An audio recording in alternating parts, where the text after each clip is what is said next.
Hello and good morning. So today our group will present to you guys about motivation.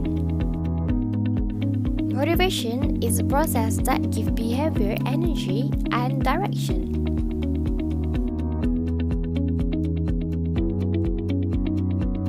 Without motivation, we will have no inspiration and we will not get very much accomplishment in our daily life. You can see that motivation is key when it comes to getting people to take action. For example, doing assignment or even going out to find food. There are two types of motivation. First one, intrinsic motivation. Second one, extrinsic motivation. Today we will go through extrinsic motivation. What is extrinsic motivation? Well, extrinsic motivation refers to behavior that is driven by external rewards, such as money, fame, grades, and praise. We will go through types of extrinsic motivation by self-determination theory. Self-determination theory links to personality, human motivation, and optimal functioning. There are four types of extrinsic motivation, and we will go through one by one after this. So, the first one is external regulation. External regulation, where behavior is controlled by external incentive or consequences such as praise, rewards, and punishment avoidance. For example, this boy studied just to get praise and reward from his mother. Or he just wants to avoid punishment from his mother, so he studies.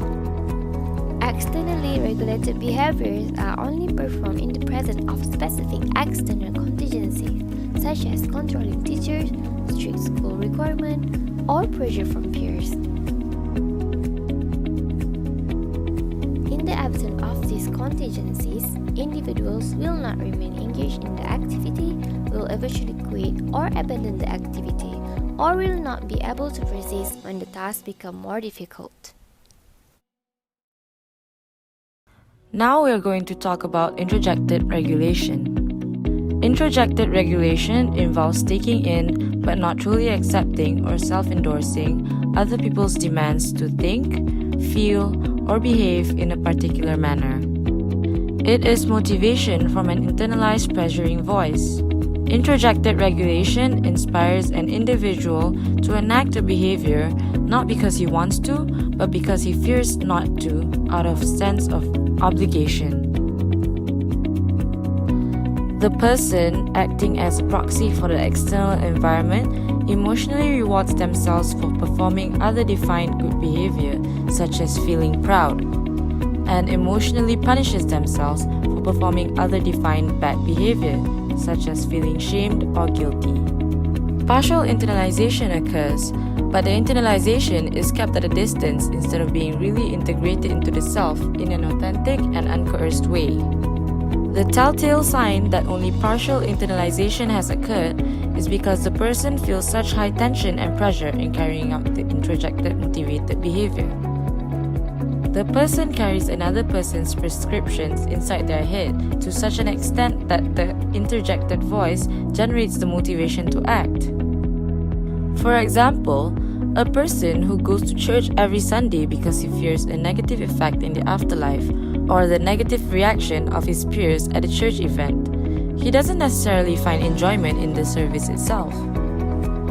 However, introjected regulation does not include the changing of internal structures because the behavior is regulated not by explicit internal contingencies. Rather, it is internalized representations of those contingencies, for example, parents' voice or cultural expectations. When succumbing to this form of motivation, it's difficult for individuals to feel positive and confident about their actions. Next is identified regulation. If a person has personally identified with the importance of a behavior and accepted it as a regulation of her own because it benefits her in achieving a goal, she She's motivated by identified regulation. This represents mostly internalized and autonomous, or self-determined, extrinsic motivation.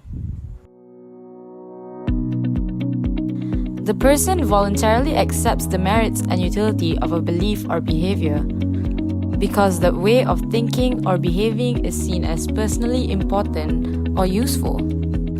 With this form of motivation, the individual doesn't have to find enjoyment in the behavior, and there doesn't have to be an immediate reward.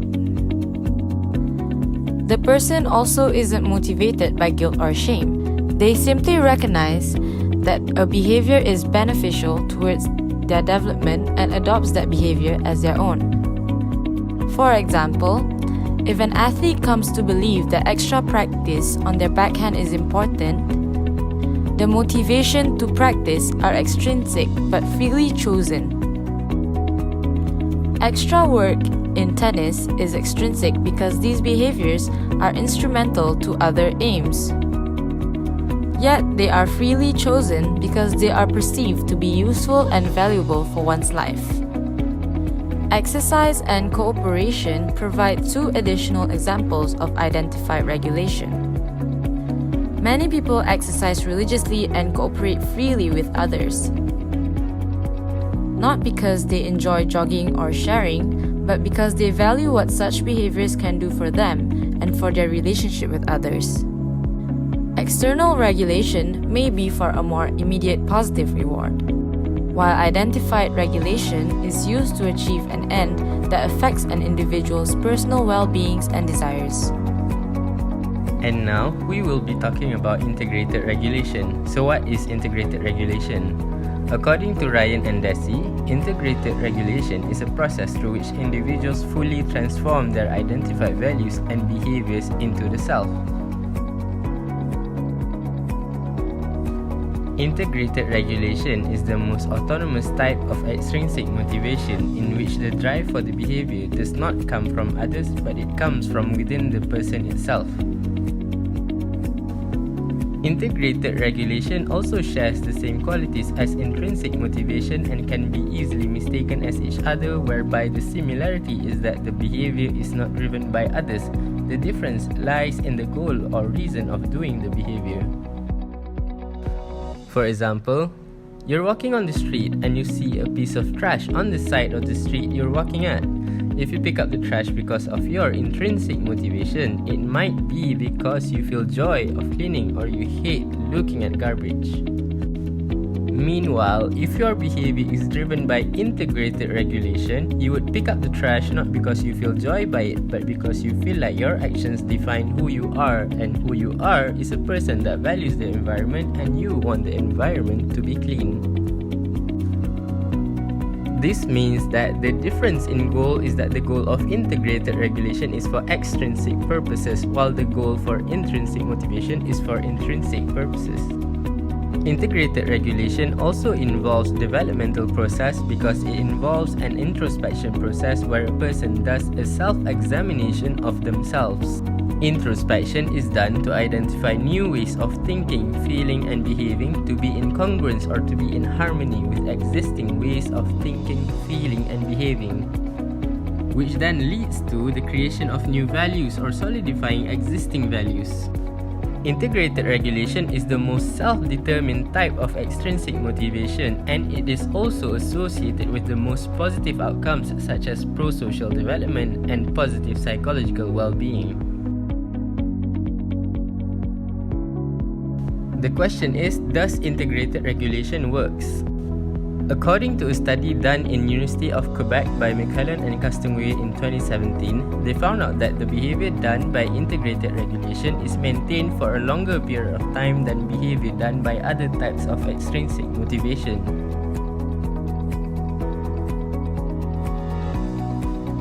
Before we end the video, let's look back on what we have learned so far. We have learned about self-determination theory and its link with personality, human motivation, and optimal functioning. According to self-determination theory, there are 4 types of extrinsic motivation, which are external regulation, introjected regulation, identified regulation, and integrated regulation. The first one was external regulation. This type of extrinsic motivation is the type that we are most familiar with and encounter daily, which uses external rewards and punishments. For example, doing chores to get pocket money or to avoid getting nagged at.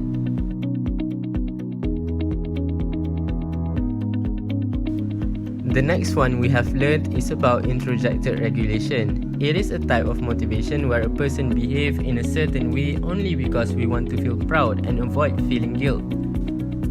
The person only behaves in that way during certain events or when around certain people, such as studying because there is finals next week.